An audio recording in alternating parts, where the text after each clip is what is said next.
Buenos días, damas y caballeros.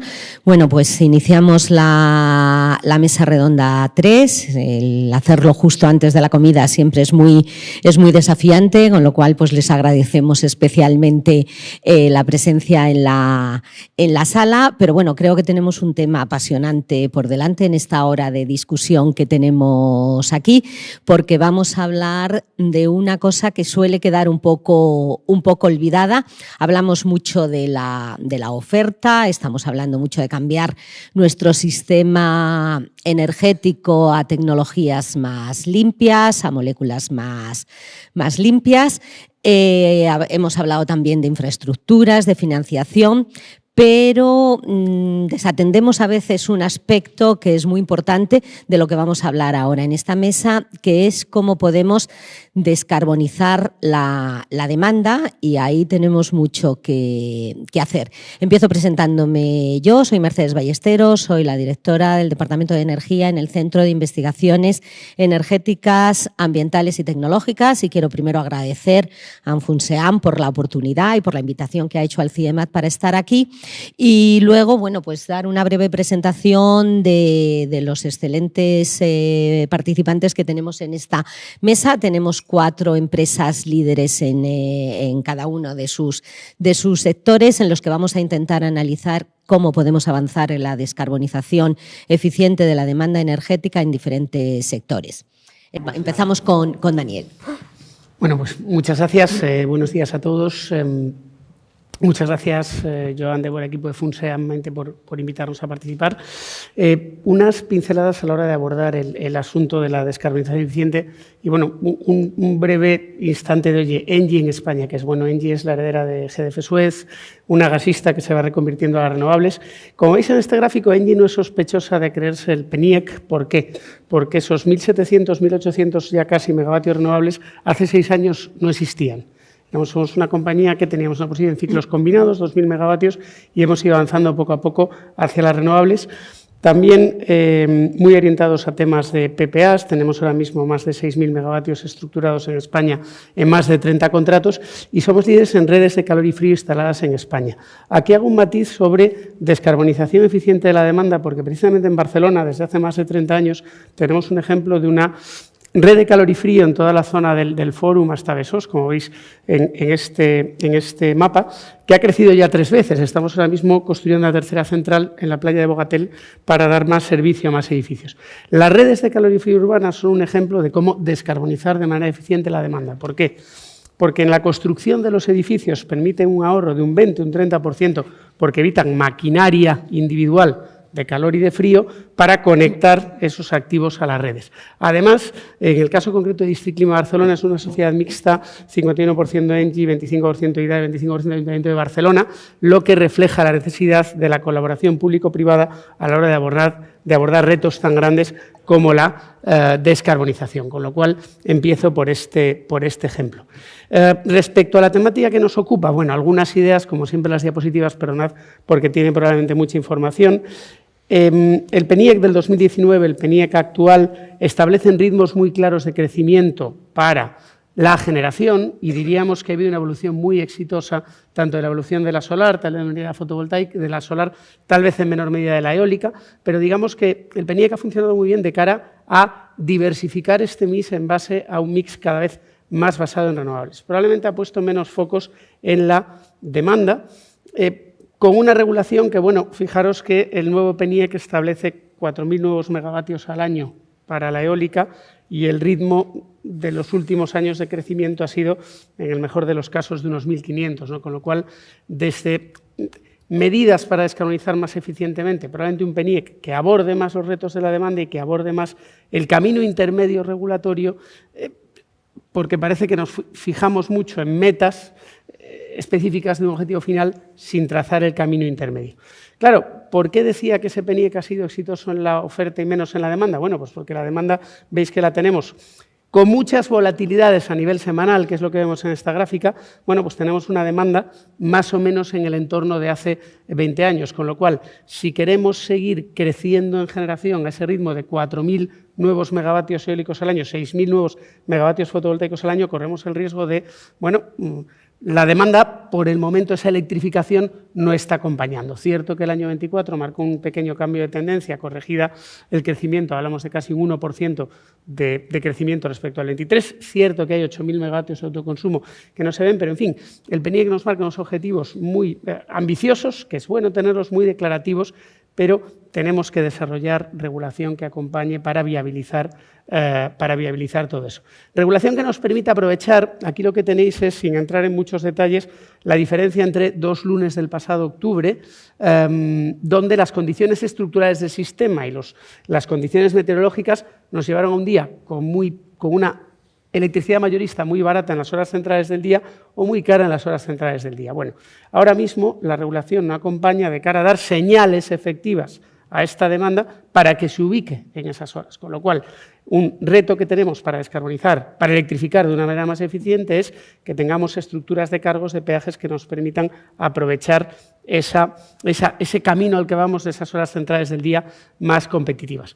El PNIEC tiene retos, tiene objetivos muy valiosos en cuanto a crecimiento de empleo, esfuerzo inversor, etcétera. Pero claro, es un poco lo que decía, si no acompañamos con regulación de detalle, corremos el riesgo de quedarnos en el camino.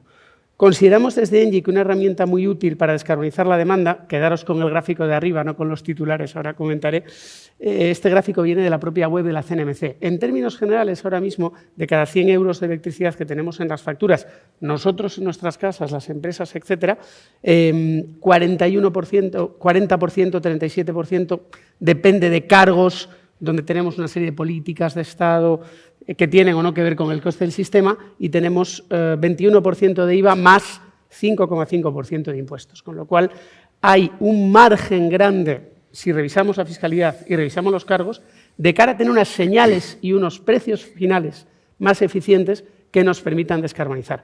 Los titulares vienen a cuento de poner el siguiente matiz.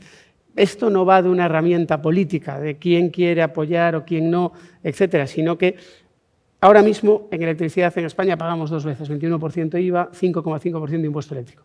No estamos dando señales eficientes a la demanda para que se electrifique, para que se descarbonice. Tenemos, sin duda, ese margen. Termino con estas 3 referencias, que ya veis que no son de ENGIE, son de fuentes tan respetables como Bloomberg, como Red Eléctrica o como AIDIBE. Un poco ahondando en la misma idea.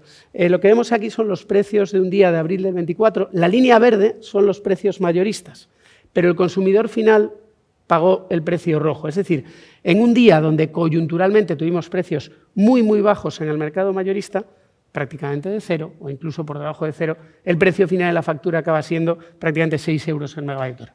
Con lo cual, hay margen para revisar, si queréis, esa diferencia entre el precio final, línea roja, el precio mayorista, línea azul, línea verde.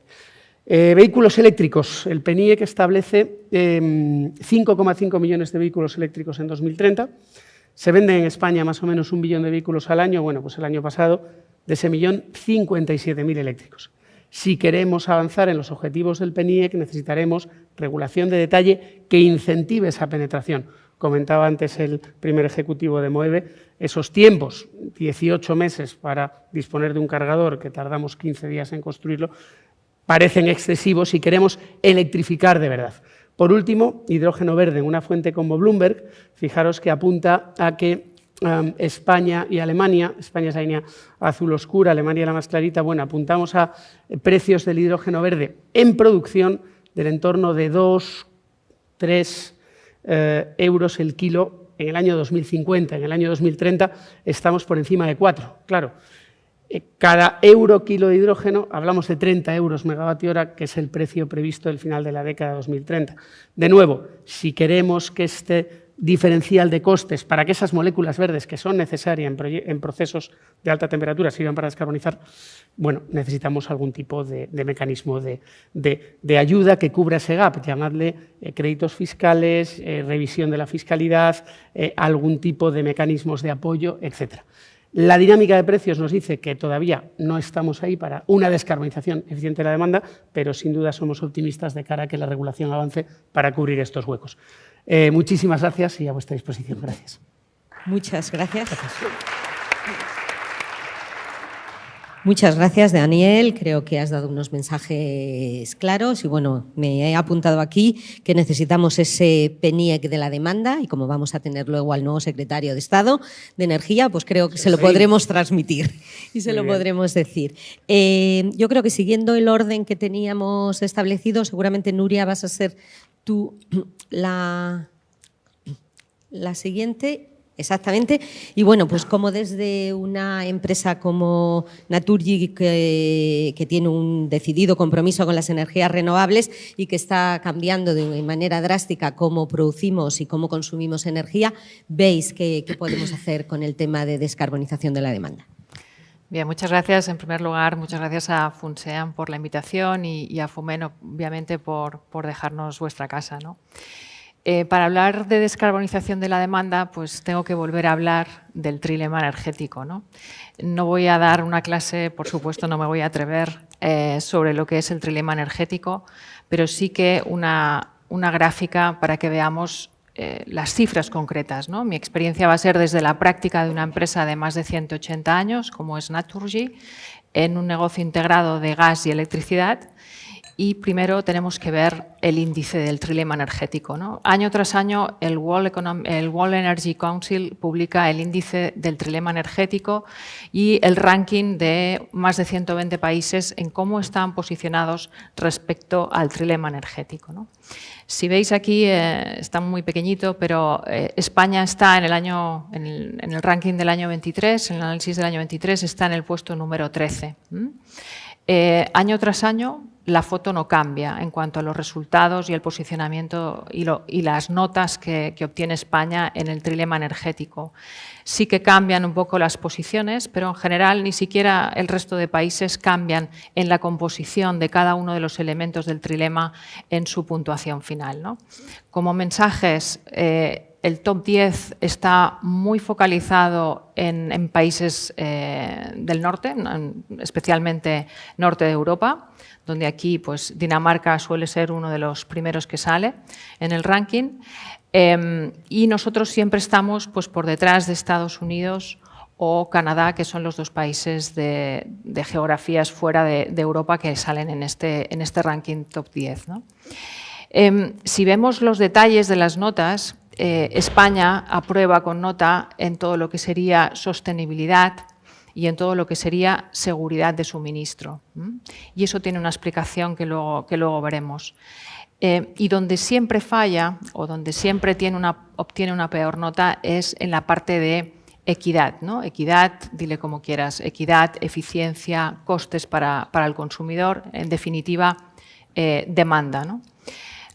Y está claro que esto tampoco tiene una razón y también es verdad que el contexto país, porque este índice siempre se calcula en relación al contexto macroeconómico país, también es verdad que siendo un país donde al final los Pirineos son una frontera natural respecto a Europa y con un estado de interconexiones de energía como el que ya se ha comentado, está claro que condiciona mucho a la hora de abaratar los costes, ¿no?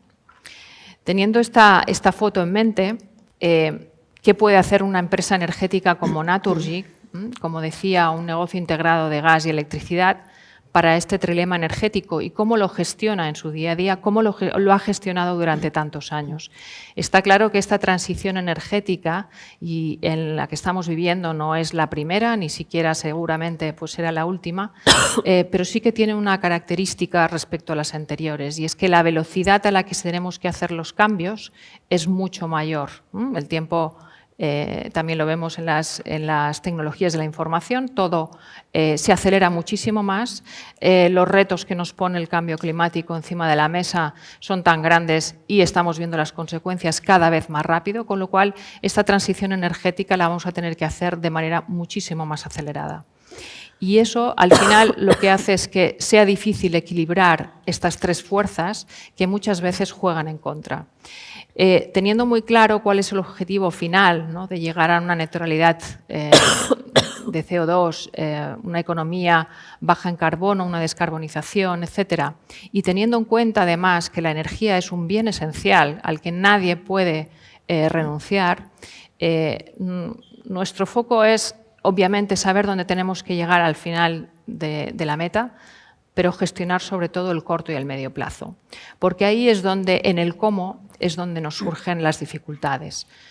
Dificultades de tipo geopolítico, no voy a dar la situación en la que estamos viviendo, dificultades de tipo tecnológico y de innovación, dificultades para ponernos de acuerdo, ¿no? Esta mañana se hablaba, ¿no? 27 fuerzas, si vamos a España, 17 fuerzas, porque 17 comunidades que muchas veces regulan cosas diferentes, con lo cual ese contexto dificulta el día a día. Y es en esa gestión del día a día donde ponemos el foco.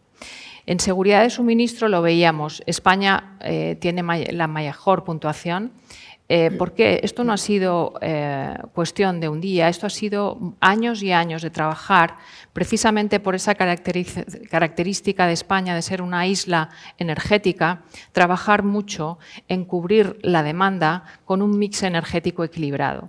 Equilibrado tanto en términos de electricidad como de gas, con unas infraestructuras de primer orden, donde se asegura el suministro 24/7 sin cortes y con una calidad que no somos conscientes porque difícilmente estamos sometidos a interrupciones del suministro, pero con una gran dependencia energética del exterior. Y esta dependencia energética del exterior hace e impacta negativamente en el otro vector, que es la energía asequible y competitiva. Aquí es donde la nota, como decía, salimos peor y está claro que la dependencia energética nos marca mucho este vector, ¿no? Por un lado, tenemos que garantizar que la energía es accesible a todo el mundo. Yo creo que este tema está superado. Pero el tema de los precios es un tema que tenemos que gestionar cada día, ¿no? Por ejemplo, aquí nuestro foco es en, evidentemente, proveer una energía no solo competitiva, sino que además promueva el ahorro energético, porque la mejor opción o la mejor energía es aquella que no se consume. Y aquí es donde obtenemos mayores dificultades para transitar en este proceso hacia la descarbonización. Porque si vamos al tercer vector, la sostenibilidad, España también es un ejemplo claro de que ha hecho bien los deberes. El año pasado se generó más del 50% de la generación de electricidad en España fue de origen renovable. Está claro que se están haciendo grandes pasos para desarrollar los gases renovables. Puede ser un hub España, un hub energético a nivel de hidrógeno verde muy importante para el resto de Europa. Por tanto, aquí los deberes también están bien hechos. Pero está claro que la fuerza de una energía asequible puede hacer que salgan voces en contra de este camino hacia la descarbonización, puesto que los precios sean inasumibles, ¿no? En cualquier caso, no debemos olvidar tampoco en la parte de la sostenibilidad que no solo tenemos que pensar en proveer una energía neutra en carbono, sino que además, puesto que las fuentes sobre las que se basa el sector energético son los recursos naturales, no podemos olvidar tampoco el impacto que tenemos sobre la naturaleza, ¿no? Y ese binomio de naturaleza-cambio climático son dos caras de la misma moneda que también tienen que estar en la ecuación. Por tanto, desde una empresa de más de 180 años, donde ha vivido transiciones energéticas, donde ha sido protagonista de estas transiciones energéticas, nuestro foco está en balancear siempre este trilema desde la visión del cliente, porque la demanda eléctrica, la parte de la demanda, es el reto más importante que tenemos a la hora de equilibrar esta balanza. Muchas gracias. Muchas gracias, Nuria. Creo que has puesto... Creo que has hecho alusión a cosas que seguramente tendremos luego tiempo de volver a ellas, el tema de eficiencia energética, pero me gustaría apuntar también que decías que hemos vivido muchas transiciones, los que somos ya muy mayores y llevamos muchos años en el mundo energético. Es verdad que estamos en perpetua transición desde que aterrizamos aquí, pero creo que aparte de que decías que esta transición es más acelerada, creo que también conviene recordar que esta transición es distinta porque hasta ahora lo que habíamos vivido es que las nuevas tecnologías se imponían venían porque eran mejores que las que desplazaban. Y ahora estamos poniendo objetivos a los que tenemos que llegar muchas veces con tecnologías muy inmaduras, y eso hace que el desafío sea todavía más, sea mayor. Pasamos a otra visión en la mesa redonda. Creo que es el turno de SEAT. SEAT como pionero en la industria automotriz, que está redefiniendo la movilidad sostenible y explorando nuevas formas de reducir su huella de carbono, y nos gustaría que nos contaras un poco cómo lo veis desde el sector de la automoción. Muchas gracias y muchas gracias por la invitación. Es un placer formar parte de este simposio. Solo para poner un poco de contexto, que es SEAT. SEAT S.A. es una marca automovilística que nace en 1950, de hecho este año cumplimos 75 años, y que desde el 1986 forma parte del grupo Volkswagen. En SEAT S.A. tenemos dos marcas, la marca SEAT y la marca Cupra, y contamos con aproximadamente 14.000 personas trabajadoras. Es la única compañía de España de automoción que diseña, desarrolla, produce y vende en España, y tenemos 3 fábricas aquí. Exportamos aproximadamente el 80% de los vehículos producidos, y también para dar una idea de números, el volumen de ventas en 2024 fue de aproximadamente 558.000 vehículos. Entonces, también para contextualizar y quizá tener la visión global de qué es la sostenibilidad, cómo la vivimos en SEAT, cuál es la estrategia de sostenibilidad. Contamos con los 3 pilares clásicos de la sostenibilidad, la E, la S y la G. Obviamente, hoy nos enfocamos en la parte medioambiental, pero no podemos entender la sostenibilidad en ninguna compañía sin tener en cuenta también la parte social, cómo la vivimos desde la parte de las personas, y también la parte de gobernanza, qué pasa con el gobierno corporativo, qué pasa con los procesos que tenemos establecidos en nuestras compañías. Por lo tanto, acaban saliendo estos 10 campos de acción que son fundamentales dentro de la estrategia de sostenibilidad de nuestra compañía, que es a la vez uno de los pilares corporativos de SEAT S.A. Y hoy, como decíamos, nos centramos básicamente en la parte de descarbonización. A nosotros como compañía lo que hacemos es medir y monitorizar las emisiones de CO2 equivalente en toda la cadena de valor de nuestros vehículos. Y esto quiere decir desde la fase más temprana de producción, desde la fase de extracción de materias primeras, como nuestros proveedores también procesan estas materias primeras para llegar a fabricar los materiales que después llegarán a nuestras instalaciones, donde nosotros ensamblaremos los coches. Con lo cual tendríamos esta primera fase de producción, vamos al Tier N, monitorizamos las emisiones de CO2 y finalmente las emisiones de nuestras propias instalaciones. Después vendrían las emisiones en uso, es decir, lo que emitimos cuando estamos usando este vehículo. Y aquí distinguimos 2 partes principales. El suministro energético, cuál es el combustible o la electricidad que está haciendo mover este vehículo, y el uso propio del vehículo. Obviamente, en un vehículo eléctrico estas emisiones en uso serán 0.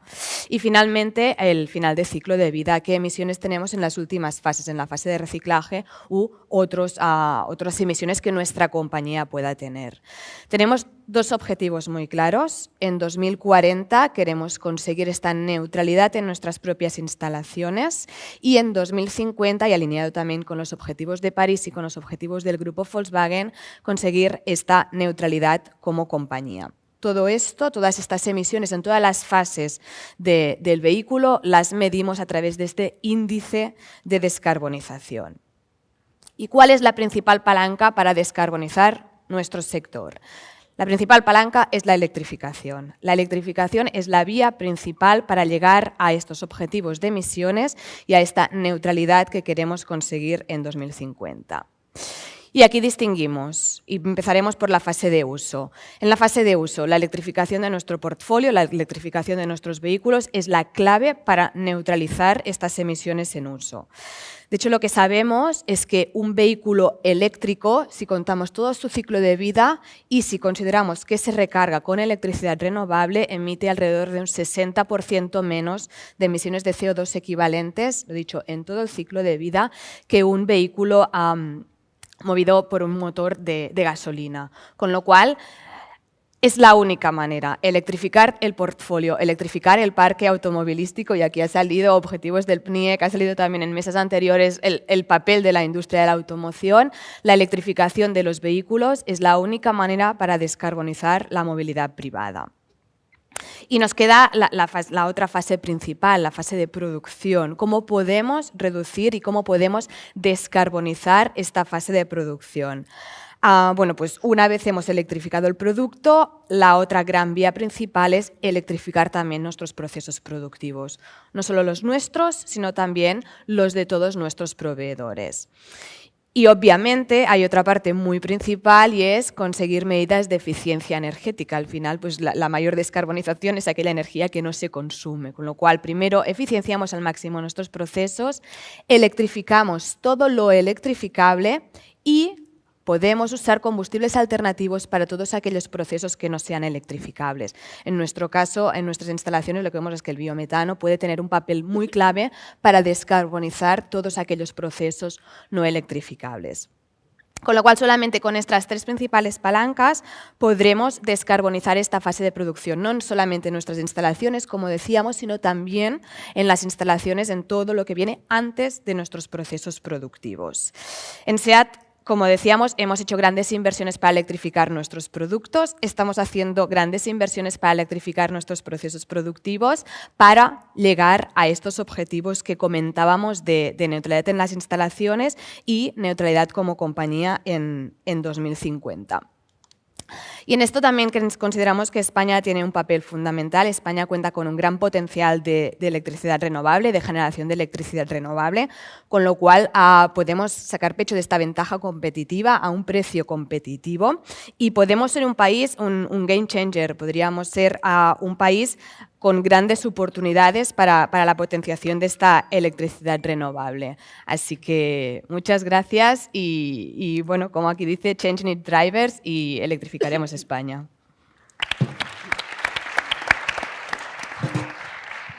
Muchas gracias, María. Espero que tengamos tiempo de volver luego a algunos aspectos que nos hablabas y ver un poco, como veis, el tema de, pues eso, del hidrógeno en el sector de transporte o de los biocombustibles, de los que ya has mencionado, o los combustibles sintéticos.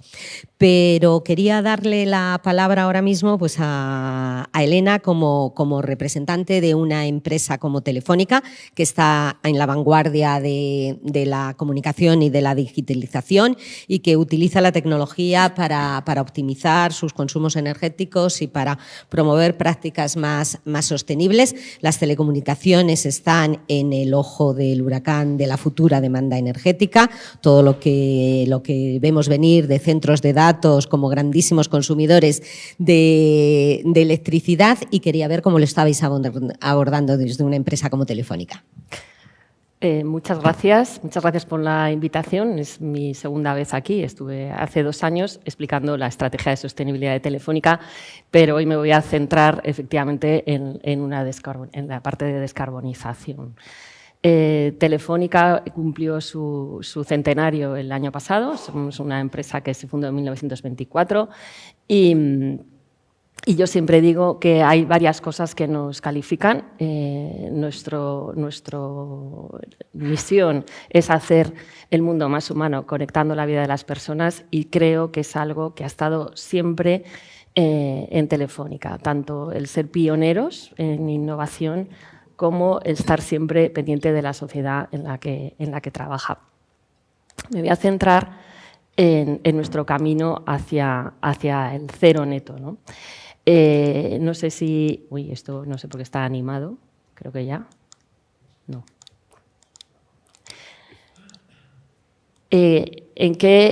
¿Cuál es donde tenemos nosotros el mayor consumo energético y las emisiones? Pues obviamente es en el despliegue de redes, ¿no? Nosotros nos marcamos un objetivo de ser cero neto en 2040 y nos fijamos objetivos intermedios en el año 2015. Por lo tanto, todo está referenciado a ese año base que fue el año 2015, ¿no?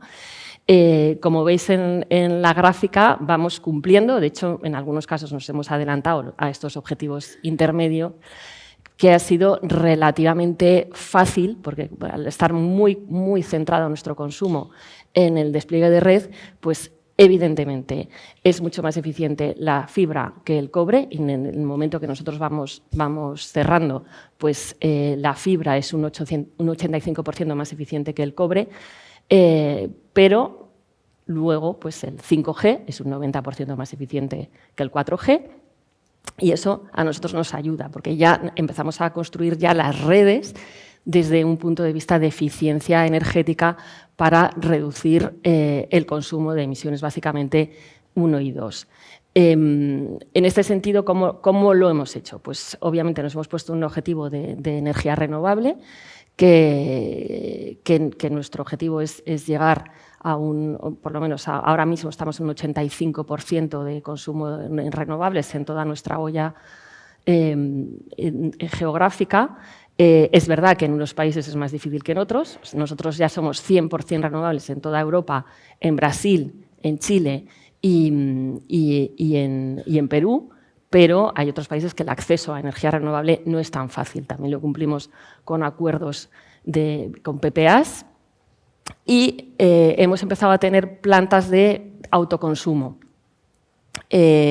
¿Cuál es nuestro reto para llegar a efectivamente ser cero neto en emisiones en 2040?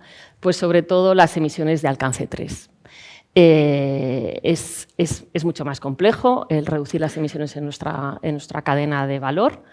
Sí que tenemos acuerdos, y son acuerdos, tenemos una iniciativa común con toda la industria que en un principio era para fomentar la sostenibilidad en toda la cadena de valor, pero muy basada en temas de minerales en conflicto, de condiciones sociales, pero nosotros ahora lo que estamos es trabajando toda la industria y ya tenemos, porque al final los proveedores que tenemos son prácticamente los mismos, en trabajar tanto en la formación, porque a veces cuando estás hablando de Tier 3 y Tier 4, y estás pues, con proveedores que están en China, pues hace falta una formación, pero estamos llegando a acuerdos con todos nuestros proveedores para que también tengan objetivos de reducción en emisiones validados por Science Based Target, que certifica de alguna forma esto, y llevamos ya 15 años que tenemos un foro de energía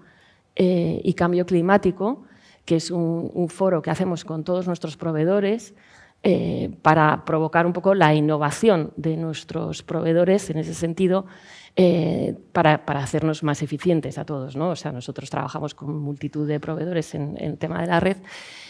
Y sobre todo otro punto muy relevante ha sido la circularidad. Nosotros en la circularidad de dispositivos llevamos trabajando mucho tiempo, pero no tanto en la circularidad de elementos de la red que utilizamos para la red, ¿no?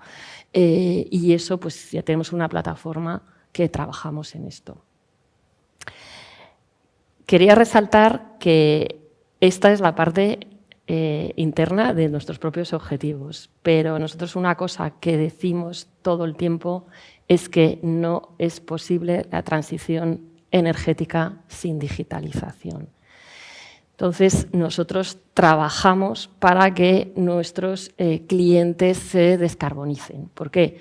Porque tanto por soluciones que proveemos nosotros como soluciones que curamos con proveedores de otros servicios que contribuyen a la descarbonización.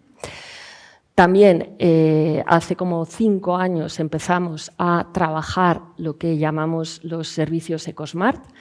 Ese es un sello que nosotros trabajamos con AENOR para certificar que nosotros tenemos productos y servicios que contribuyen a la descarbonización o al menor consumo de agua o a la economía circular de nuestros clientes. Entonces, en 2023 ya hicimos que nuestros clientes ahorraran 86 millones de toneladas de dióxido de carbono y vemos que es una línea muy relevante, ¿no?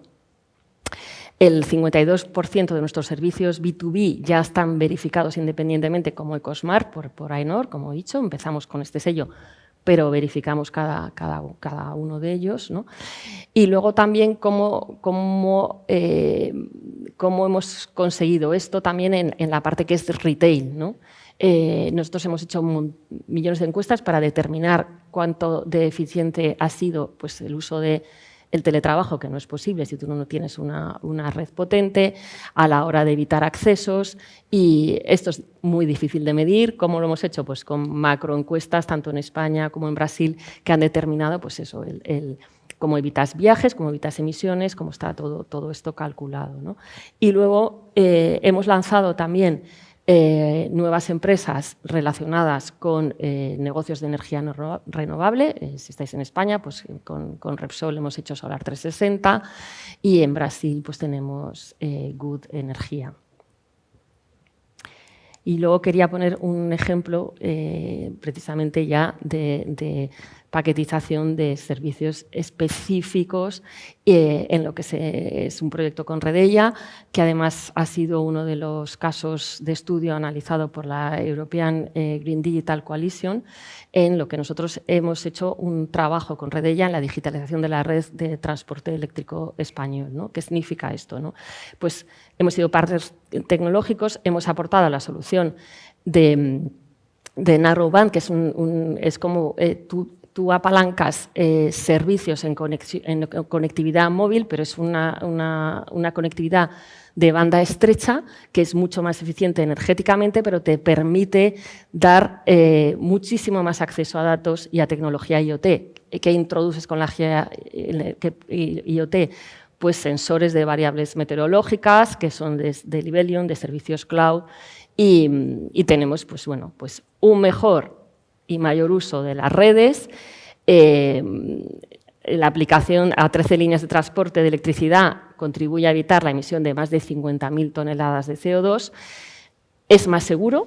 El incorporar estos servicios hace que cálculos que se hacían antes de manera predictiva ahora son reales, ¿no? de picos de consumo, y está proporcionando mucha más seguridad de los datos que obtienes y la gestión de lo que había antes.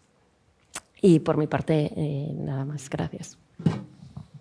Pues muchísimas gracias, Elena, por poner también de manifiesto la importancia que va a tener la digitalización para esto de la transición energética, ¿no? Creo que hasta ahora no lo habíamos mencionado, con lo cual pues está bien.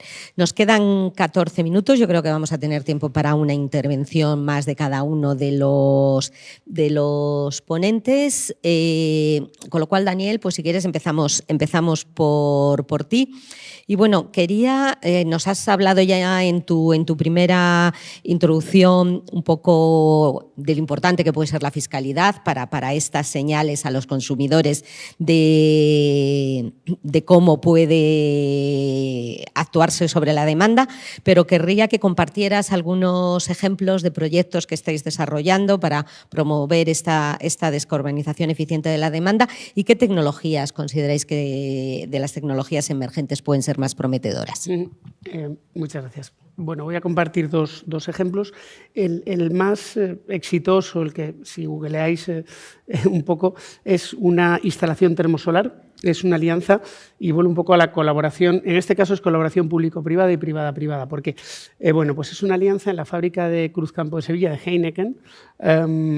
Allí lo que hicimos el año pasado, pusimos en marcha una instalación termosolar. Espejos de concentración, ocupa 8 hectáreas, más o menos, 8 campos de fútbol, y entonces ahí lo que consigue Heineken para su proceso productivo es ahorrar unas 6.000 toneladas de CO2. ¿Por qué? Porque en lugar de utilizar calor a partir del gas para obtener vapor para sus procesos industriales, ese calor viene de energía termosolar, viene de calor del sol que sirve para calentar agua y que esa agua se convierta en vapor. Ese es un uso a lo mejor en la industria menos evidente. Comentabas antes del autoconsumo fotovoltaico. Bueno, pues este es autoconsumo termosolar aplicado a la industria. Colaboración privada-privada en el sentido de que bueno, se alían dos compañías para integrar procesos industriales, pero muy relevante para este proyecto. Este proyecto fundamentalmente surge por aprovechar una línea de subvenciones, fondos FEDER 1521, de descarbonización de la industria. De hecho, el proyecto lo inauguró el presidente del Gobierno el 30 de septiembre del 23. Vuelvo un poco a las señales que comentaba antes. Era un proyecto del entorno de 18 millones de euros, de los cuales casi 14 millones de euros vinieron de esos fondos FEDER previos a Next Generation, etcétera, etcétera, ¿no? Con lo cual, a partir de esa... En ese sentido, ¿cómo colaboramos? Bueno, pues Heineken se ocupó de toda la permisología, etcétera, y adaptar todo para poder construir, y nosotros como Engie nos ocupamos desde la ingeniería, compra de equipos principales, puesta en marcha, operación y financiación, porque son subvenciones que vienen ex post una vez terminado el proyecto, etcétera. Con lo cual, más allá de autoconsumos fotovoltaicos, etcétera, autoconsumo termosolar, y luego, bueno, estamos apostando también por calderas de biomasa aplicadas a la industria, que también, bueno, pues permiten una combustión más eficiente, o en este caso, neutra hacia la atmósfera, ¿no? Más allá, te digo, también tenemos autoconsumo fotovoltaico, redes de calor y frío, como ya hemos comentado, etcétera, ¿no? Bueno, pues no te puedo más que agradecer esta mención que has hecho a la termosolar. Yo viniendo del CIEMAT no puedo decir otra cosa. Sí, la termosolar es importante para nosotros porque tenemos la plataforma solar de Almería, que es una instalación, quizá la instalación europea más importante en I+D en termosolar, con lo cual te agradezco mucho la mención. Y también llevamos muchos años trabajando en bioenergía, que también yo creo que para calor industrial de media temperatura es una opción muy, muy interesante también. Con lo cual, Daniel, muchísimas gracias. Nuria, vamos contigo de nuevo. Coméntanos de algunas iniciativas que esté liderando Naturgy para promover la eficiencia energética entre los consumidores y también cómo piensas que se puede incentivar a los consumidores finales, tanto en los sectores residenciales como industriales, para que adopten tecnologías y prácticas más eficientes desde el punto de vista energético en la demanda? Muy bien, pues permíteme primero que empiece por tipificar la demanda en España, ¿no? La demanda de electricidad en España, por un lado, estamos hablando de unos 28 millones de usuarios, en gas 7,3 más o menos, cifras redondas, ¿eh? Por tanto, multiplicamos por 4 los clientes de electricidad. Pero si vamos a la demanda en España de gas supera a la de electricidad más o menos por el doble. Por tanto, tenemos un deber no solo de, sí, electrificar más, por supuesto, pero no vamos a poder descarbonizar la demanda total de España por la vía de la electrificación, porque va a ser muy costoso y además va a ser imposible. Por tanto, tenemos que descarbonizar el gas natural. Además, son productos que tanto los electrones como las moléculas no se distinguen. Por tanto, es una commodity que el cliente solo mira el precio. El incentivo para el cliente para descarbonizar el producto que consume es el precio. Por supuesto que los clientes quieren energía verde, por supuesto, pero siempre y cuando sea igual o más barata que una energía que contamina. Por tanto, este es el mapa de la demanda y de los clientes. Su incentivo es absolutamente el precio, como es normal. No nos preocupamos en casa de la factura de la electricidad o del gas, excepto cuando llega una factura que destaca sobre las anteriores, ¿no? Si no, no pensamos en la energía. La industria, su mayor reto es que el coste energético sea el menor posible. Por tanto, las iniciativas de Naturgy se basan en aprovechar esta posición que tenemos como empresa eléctrica y de gas integrada en España y además incumbente en el negocio de gas, en descarbonizar el gas natural para aprovechar las infraestructuras existentes y hacer una transición lo más eficiente posible. Y eso se hace a través del desarrollo del biometano, como es una tecnología ya existente y que, pues, desgraciadamente no ha en el último PNIEC todavía, pese a que hay un objetivo de país de 20 teras en el año 2030, no hay todavía un marco que incentive el desarrollo del biometano como lo hubo en su momento. El biometano es una tecnología que permite no solo descarbonizar la demanda de gas, sino que además los costes de abatimiento, es decir, los costes que se tengan que asumir para cambiar un combustible por otro, son mínimos. Son mínimos en términos de inversión en infraestructuras, porque las infraestructuras existentes aguantan perfectamente el biometano, y son inexistentes sobre todo en el consumidor final, porque no tiene que cambiar la caldera si consume biometano en lugar de gas natural. Por tanto, descarbonizar el gas natural a través del biometano es la solución más eficiente que por lo menos Naturgy aplica a la hora de afrontar la descarbonización de los consumidores. Cuando hablamos de precio, además, lo que tenemos que ayudar en el sector residencial hay dos cosas. Aparte del precio es el ahorro. La concienciación del ahorro energético es absolutamente fundamental. Y espero que hayáis visto nuestro anuncio del equipo ahorrador, donde da pequeños trucos de ahorro de energía que muchas veces no somos conscientes y nos pueden llegar a reducir hasta un 30% o hasta un 20% nuestra factura. Por tanto, foco en el ahorro, foco en soluciones flexibles para su tipo de demanda, ¿no?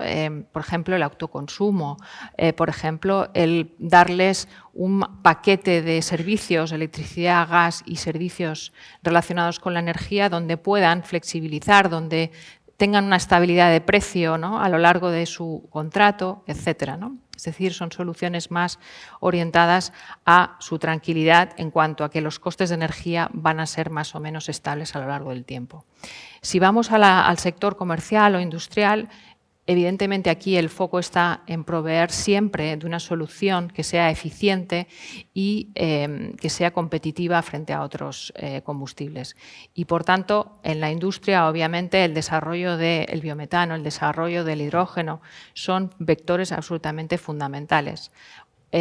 Aquí, ¿qué elementos necesitamos para, evidentemente, más allá de la cesta de productos y servicios que les podamos ofrecer nosotros como compañía?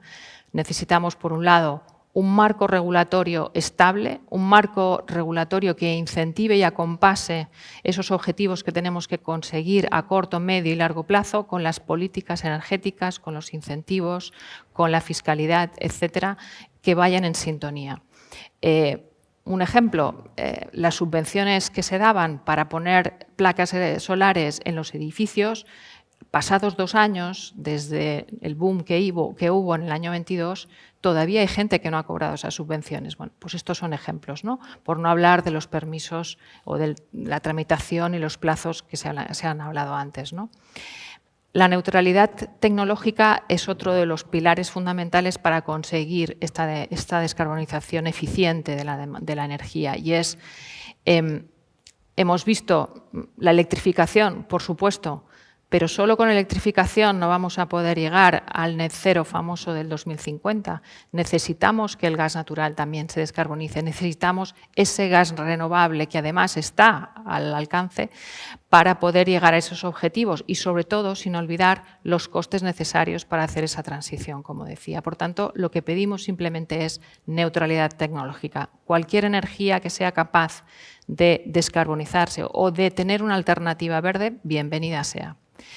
Y por último, obviamente, las alianzas. Esto no va de hacerlo solos, no es una carrera a ver quién llega primero y a ver si nos podemos poner barreras a todos, sino que se trata de hacer cooperación multilateral, cooperación entre administraciones y empresas, cooperación entre empresas y empresas, cooperación entre el sector, cooperación entre diferentes sectores, porque el reto es tan enorme que cada uno tiene unas competencias y unas habilidades que son complementarias siempre con otros, con una visión del sector público y el sector privado que se necesitan y se retroalimentan y que con una cooperación virtuosa a lo largo del camino que tenemos que recorrer lleva a que se den ejemplos muy paradigmáticos, como ha sido, por ejemplo, el cierre de las centrales de carbón en España, que nosotros teníamos 4 centrales y las cerramos en el año 20, pues con un acuerdo de administración y empresa pudimos dar una transición justa ejemplar en España, ¿no? Gracias, Nuria. María, en un minuto para poder dejar también que Elena pueda cerrar la sesión. Nos has hablado ya de lo que estáis haciendo en SEAT, en vuestros procesos de fabricación y en la cadena de suministro, pero como responsable de sostenibilidad, ¿cómo estáis avanzando para alinear la cultura organizativa de SEAT con estos objetivos de descarbonización? En un minuto. En este contexto de la electrificación, evidentemente las personas también tienen que estar en el centro, ¿no? Y como tú decías, la transformación cultural, que es otro de nuestros pilares estratégicos, de hecho, de compañía, tiene que acompasar esto y es crucial para ello. Entonces, nosotros durante este año, durante este 2024, hemos ofrecido más de 170.000 horas de formación a nuestra plantilla. Y actualmente también nos encontramos en un proceso de transformación fomentando el uso de vehículos electrificados entre nuestra propia plantilla, porque al final queremos ser los propios embajadores y embajadoras de esta electrificación. Y de hecho lo que ha pasado es que en estos últimos meses todo nuestro personal directivo de SEAT SA, aproximadamente 450 personas, ya conducen vehículos eléctricos o electrificados y además la compañía acompaña fomentando para todo el resto de empleados de la compañía esta electrificación. Con ello también duplicaremos los cargadores en nuestras propias instalaciones en este primer trimestre del 2025. Y triplicaremos también a lo largo de año el número de cargadores instalados en los aparcamientos alrededor de nuestro centro de Martorell. Con lo cual aquí también la plantilla nos está acompañando en este camino hacia la descarbonización, en este camino hacia la electrificación de nuestro portfolio, siendo nosotros mismos, ¿no?, las personas que formamos parte de SEAT SA, los embajadores de este cambio. Pues muchísimas gracias, María. Y bueno, Elena, ya para finalizar, a medida que la demanda de los servicios de telecomunicaciones sigue creciendo, va a seguir creciendo su demanda energética. ¿Y cómo estáis afrontando desde Telefónica este crecimiento con la necesidad de reducir las emisiones? Bueno, como me quedan 15 segundos, creo que no voy a hablar de esto porque no me ha quedado tiempo. Bueno, simplemente decir en ese aspecto que nosotros ya hemos desacoplado desde hace muchos años el consumo energético del aumento del tráfico de datos. O sea, esto no es casualidad y me resulta muy fácil porque nosotros somos un 9% más eficientes en el consumo de energía en la red, a pesar de que los datos literalmente se han multiplicado por 9 igualmente, ¿no? Y sin embargo somos un 90% más eficientes que antes. Eso por no incidir también en los equipos de refrigeración, que también por el uso de la inteligencia artificial estamos reduciendo el consumo en un 15%. Pero bueno, como no tengo casi tiempo, simplemente decir que todo el informe del ETA es exactamente igual para la digitalización. Los dos retos que tiene la Unión Europea es la transición energética y la transición digital, y las dos se intercomunican y las dos seguimos con una regulación del siglo pasado que piensa, no sé qué piensa, ¿no? Entonces creo que esto es muy fundamental. Bueno, pues creo que han podido comprender ustedes lo que decía al inicio de la mesa, ¿no? Estos 4 ponentes ha sido un lujo tenerlos aquí, nos han dado sus visiones. No hemos discutido solamente de los desafíos a los que nos enfrentamos, sino también de las oportunidades que tenemos. Me quedo con las palabras de Nuria de que tenemos que trabajar juntos. Evidentemente, esto lo tenemos que hacer todos los sectores trabajando de manera conjunta.